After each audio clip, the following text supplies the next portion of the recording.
Making the Cut, Episode 5. Our ragtag team of designers head off to Japan. I'm glad we had the change of scenery. I feel like it's good for the show. I don't feel too heartbroken about not seeing Corinne and Nicole as judges anymore. I feel like they probably could have left Naomi behind as well. Although I must admit, I did enjoy her critique and how she talked to all the contestants today, much more than I have for the rest of the season. So let's get into our episode. Our last 7 designers were challenged with making 2 streetwear looks inspired by Harajuku, an area in Tokyo. So this obviously was right in a few of our designers' wheelhouse. And then a few other designers, this is way off the radar for them.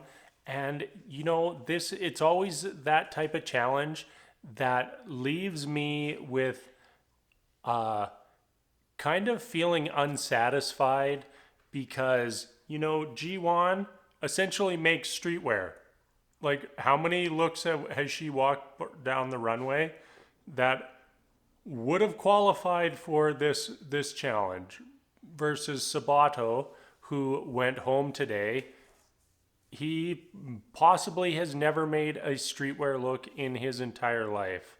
I really wish that Sabato had gone with a men's garment, because even looking at the way he dresses himself, and I'm just make the assumption that our designers typically design their own clothes. That's just an assumption I live off of in these shows, and I don't know if that's right or wrong, but you could have made light modifications to some of the things that Sabato himself was wearing this episode, and they would have been all right for streetwear.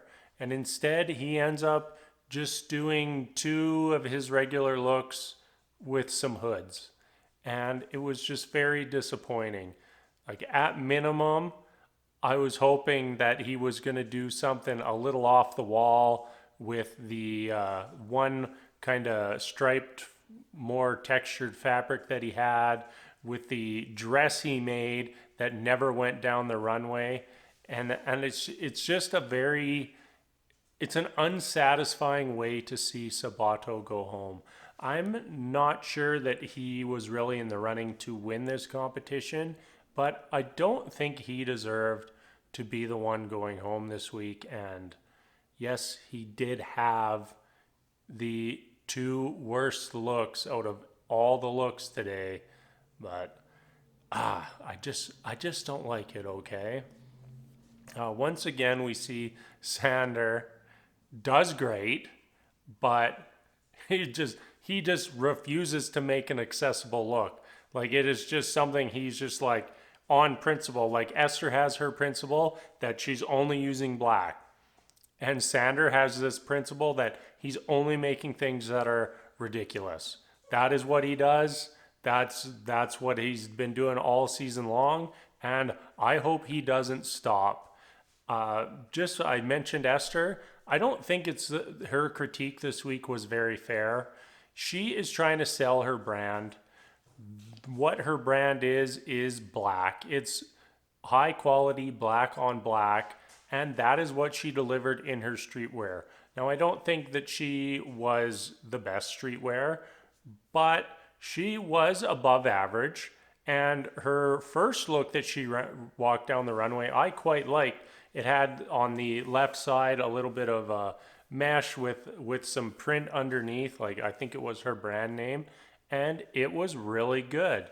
So her critique was very unfair, especially when the judge's critique is, I wish that you wouldn't have stayed true to yourself this week. I wish you would have gone off brand. I wish you would have designed something that you'd never design or sell in a million years. And that doesn't really feel like what the goal of this show is. It's not just who's the best designer, it's also who will have the best brand, who will have the most sellable brand. And at least Esther has a defined brand. Like I look at Renat and Megan, even Sander to a degree, there is no defined brand there. They just make clothes. That's what they've been doing all season long.